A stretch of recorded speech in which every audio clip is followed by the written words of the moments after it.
বিএনপির ভারপ্রাপ্ত তারেক রহমান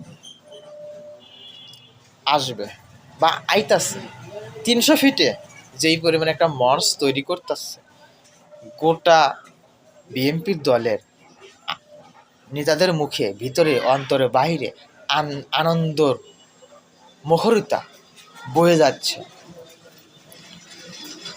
তো দীর্ঘদিনের অপেক্ষা শেষ করে দেশে আসতেছে, তো তাদের মনে আনন্দ তো লাগবে, আনন্দ তো প্রকাশ করবে। কিন্তু সেই আনন্দ সাথে যদি সততার সাথে যদি দেশটাকে যদি সুন্দর করে সাজায়, সুন্দর আদর্শ রাজনীতিভাবে যদি সোনার বাংলা সমৃদ্ধ উপহার আমাদেরকে দেয়, তাহলে আমাদের কোনো কথা থাকে না।